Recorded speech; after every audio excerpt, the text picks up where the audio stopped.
What's going on, guys? It's your boy Ethan. Hope you're having a great day. Welcome back to another video on the channel, and we've got another video today at the Encore Boston Harbor Casino, playing another 2-5 session, and we've got a ton of hands to go over. So we're gonna go through them rapid fire style, but before we get into that, I want to give a huge shout out to my sponsor, Preflop Apparel. They actually they helped me out with making this HUD that I have, this new HUD system, because I can't record. So really huge shout out to them. Check out if you want poker apparel and different designs and stuff like that. Just check it out and see if you like anything. Click the link in the description below. But they did a huge job helping me out with the HUD system I have going on for this video and moving forward. Makes things look a whole lot nicer, even though I can't use videos. So instead of my old little graphics, I think this looks phenomenal. So I think it really increases the video quality and production quality. So definitely shout out to them for that. But let's get into some of the hands, because we've got a ton of hands to go through.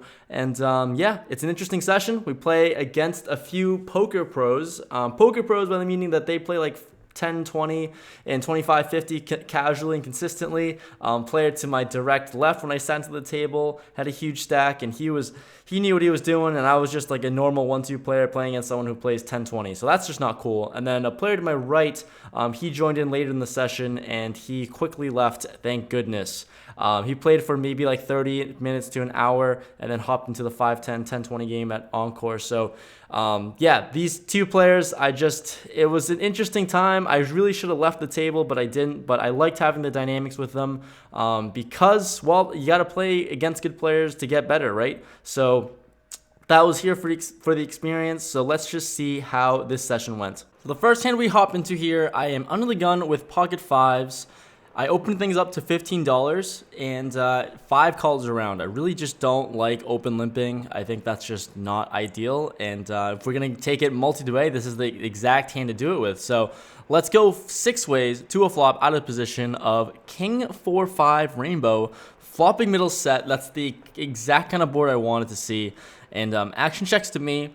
I am going to have to check this since it's super dry. I only get called by kings, and I kind of want to have other kings later on to bet in this spot. So, unfortunately, action checks around.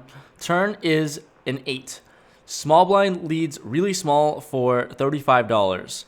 I don't think I can really play for this price. It looks like a protector bet, and I really wanted to test them out. So I decided to raise things up to $110. Not really the best decision in my opinion, because it does make the board a little bit more connected. 6-7 gets there for the straight, and honestly, I think I'm overplaying my set with this raise. Ends up folding all the way back to him, and he folds pocket queens face up. So not really great. I don't know. Maybe I should bet the flop. It is what it is. I think I made a mistake overplaying my fives, but it's not like I would have gotten much more value out of his queens anyways. Next hand in middle position, I have pocket kings with an under the gun straddle, and I have 700 in front. The player to my right limps. I decided to raise things up to $45 with the straddle up there, and folds all the way back to the straddle who calls, and limper calls as well. So let's go 4 ways or 3 ways to a flop of King, Queen, Deuce, Rainbow. We're flopping all the sets in the world right now. Feeling great. Action checks to me. I can't really see bet this board. I think I could though, but I decided to check. Turn is the ace of spades, bringing in a backdoor flush draw.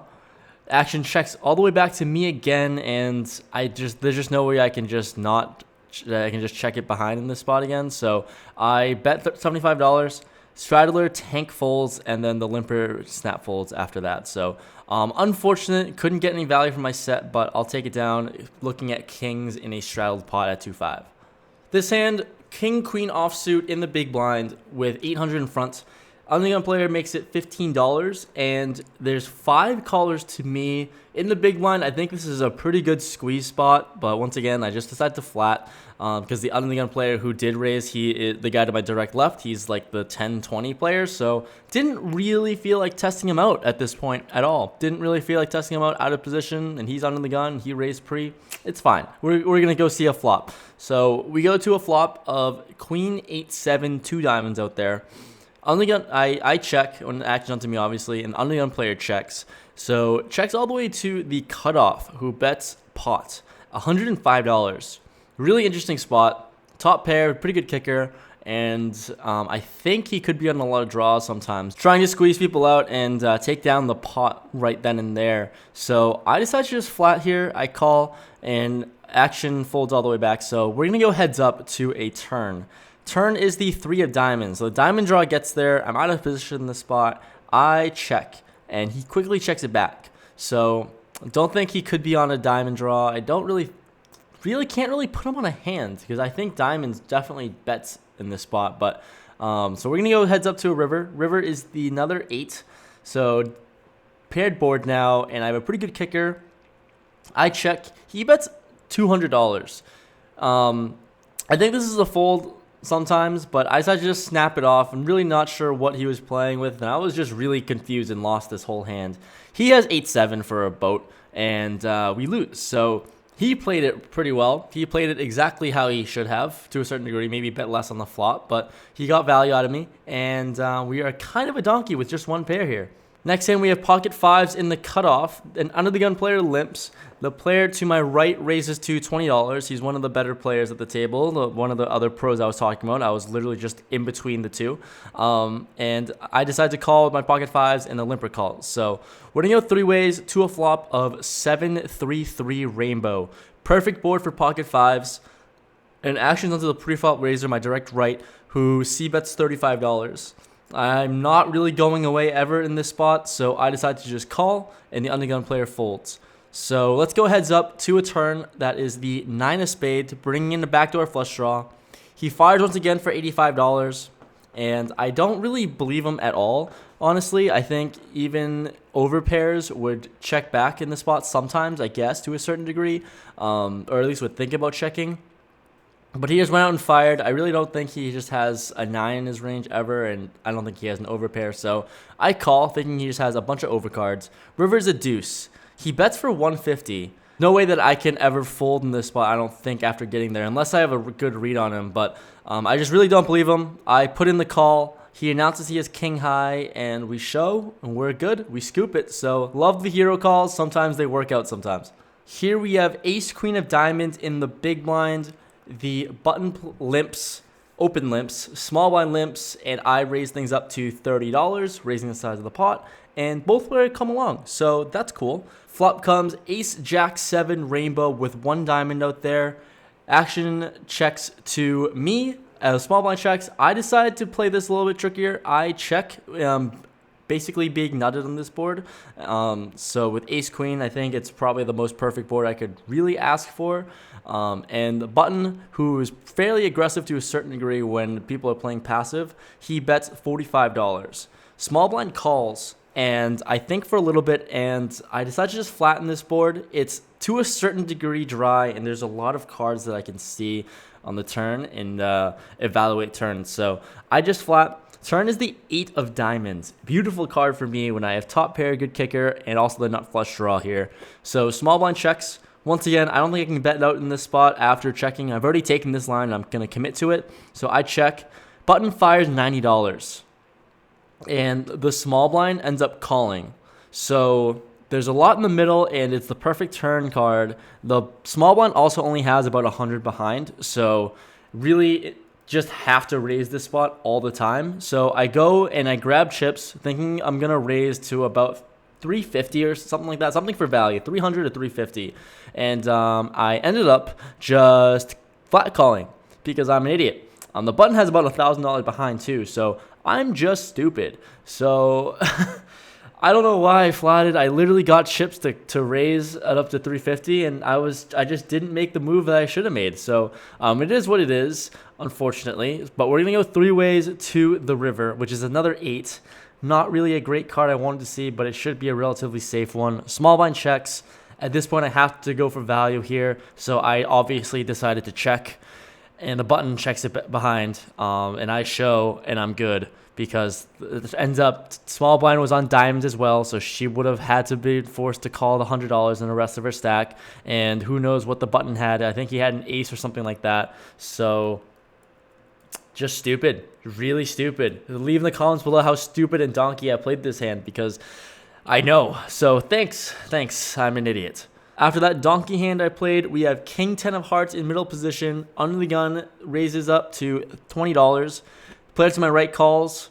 I call. And 4 players call as well. So we're going to go ridiculously 7 ways to the flop on a 9-handed table. We're going 7 ways to a flop of king, jack, 4 rainbow with 1 heart. Flopping top pair, not the best kicker in the world. And it's to a certain degree, I don't know, pretty connected. Checks to the player to my right, and he bets $100. Interesting, because under the gun player checked, and I think my king is good here sometimes, but there's just so many people in the middle. I thought about folding, but top pair can't really fold here, so I just call. Action's onto the cutoff player now, who jams for 260 total. And action ends up folding all the way back to my right, who folds. And it's only 160 more to me with so much in the middle. There's nothing I can do. I think I'm behind a lot of the time, but I guess king 10 could be looking for a chop sometimes.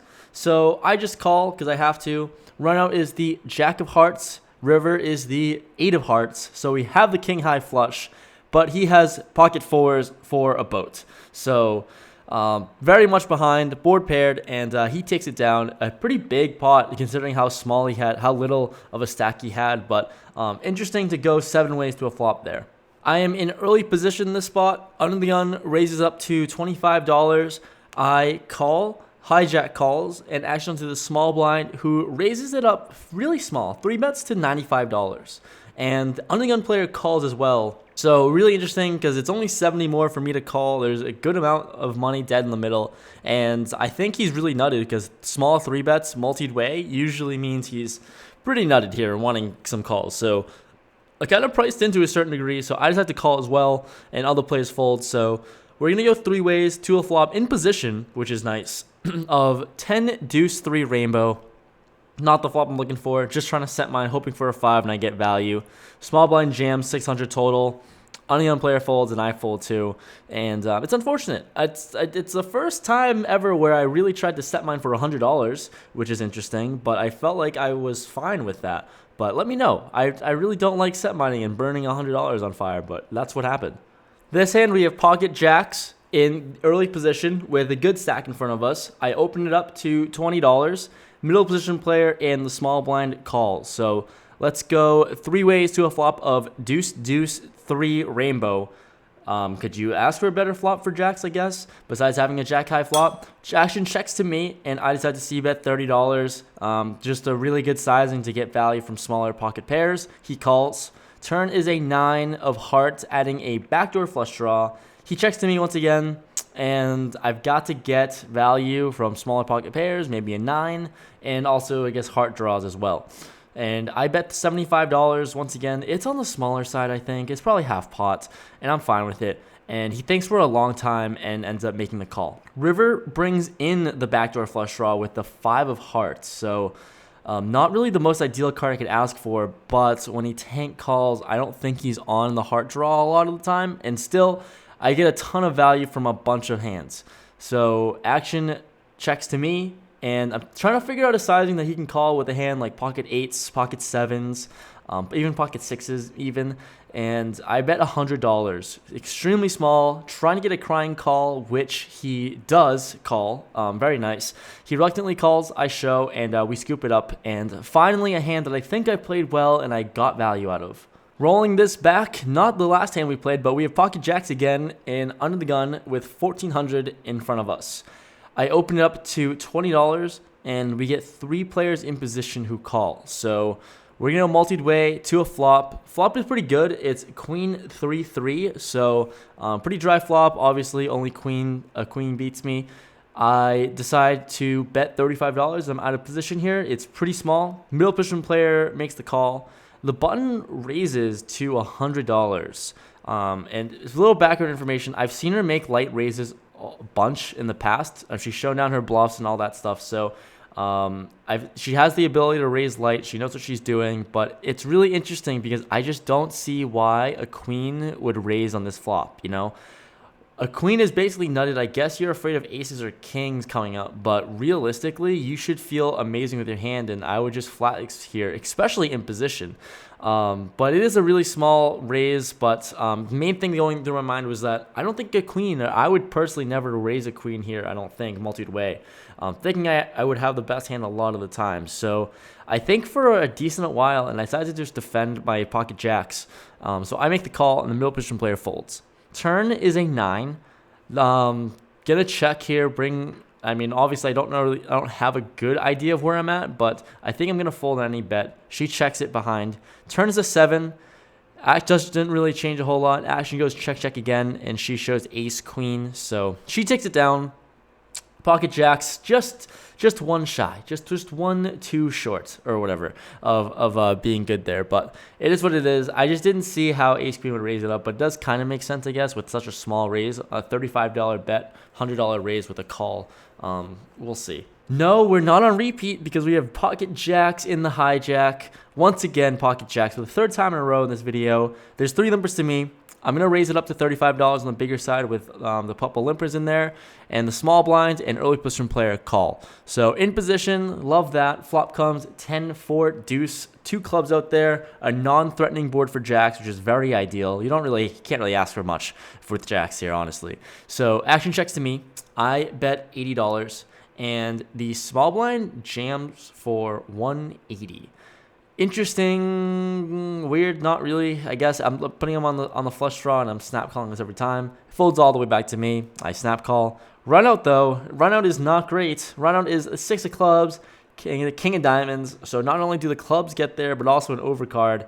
He shows over ace 4 of diamonds, and we scoop that one with my jacks there against his pair of 4s. I'll take it. I'll definitely take it. Second to last hand, things are going smoothly, honestly, right now. We have ace deuce of clubs in the cutoff. A middle position player opens up to $20. The player to my right calls, and I just don't really want to 3-bet light in this spot against 2 opponents. I just don't feel like raising things up to $75. So I'm in position. I figured I can play my position, see a flop. So I decided to just flat, and the small blind calls as well. So we're going to go 4 ways to a flop of ace, deuce, queen, 2 spades out there. Very ideal. Didn't think I would ever flop 2 pair with ace, deuce, but here we are in this spot. Pre-flop raiser bets $40. Half pot, multi-way. I got to raise it up here with a decent amount of draws in there, especially spades. I raise up to 120, and action folds all the way back to him. He thinks for a little bit and makes the call. So we're going to go heads up to a turn, which is the 3 of clubs. Not a card that I'm too scared of, honestly. It's a pretty good card. He checks. I'm going to fire big once again, trying to just charge the max for spades, and he doesn't really have that much in front of him anyways. So I bet $250. He doesn't really think for too long before jamming his whole stack in there, $430 total. I snap call this with my aces up, 2 pair. River is the 8 of spades. Spades gets there, and I'm not happy about it. He shows 4-5 of spades for the turned straight, so he already got there, and we lose that one, which was not a hand. 4-5 of spades was not the hand I was looking for. I honestly put him on a lot of ace kings, ace jacks, hands like that, higher aces. Obviously, ace queen has us crushed, but ace jack and ace king was really what I was thinking he would have in this spot, since he was the one who opened and c-bet that flop. It is what it is. He got there, and it was a pretty good board for the both of us. 2 or 3 hands after that hand with ace deuce, I pick up ace king offsuit and undergun +1. I open it up on the bigger side to $25. We have a middle position player who 3-bet to $95. Action folds all the way back to me. I'm out of position with ace king, and I haven't seen him 3-bet a whole lot, but to a certain degree, I think I can 4-bet here and either push him off of a chop or what. But I decided to 3-bet to $350. He thinks for a little bit and calls with not a whole lot behind. So we're going to go heads up to a flop. I'm out of position. Really would love to see an ace or a king out there, which flop comes 10-7-9 rainbow. The complete opposite I can do. There's not a whole lot I can do. He only has like maybe 300-ish from my point of view in his stack. And I'm trying to just, I guess really the only thing here is I'm just trying to draw him off of a chop. So I jam 270 total. He makes the call. Run out comes queen and a 3. Not great with ace king high. And he shows pocket queens for the turned top set. And we lose that one and we double him up. So that is how that last hand of the session went. Pretty brutal 2 last hands, I'll be honest. But let's go to the outro. Not the most ideal way to end a session, that's for sure. I ended up playing for 8 hours, 8.5 hours, and we went up and down, up and down, up and down the whole session, just grinding it back and trying to claw back. But I was in for the game for $1,000, out for $200. So unfortunately, booked an $800 loss. And really not great because I was grinding all the way back up slowly. And then in 2 hands, like almost in a row, just so quick, lost it all. So it's unfortunate. Lost a flip in the last hand and lost, I guess I was a favorite in the second to last hand with 2 pair. So that's unfortunate there. It is what it is. 2-5 variance is just not great for my bankroll at all. Not great at all. But anyways, hopefully you enjoyed the video. Thank you guys so much for watching. If you're new to the channel, absolutely please subscribe. That'd be so cool. And I guess if you liked the video, if you made it this far, definitely please leave it a like. Comment below what you thought about the hands. I will be trying to respond as best as I can to each and every single one of you. But with that said, thanks for watching. Peace out, boys.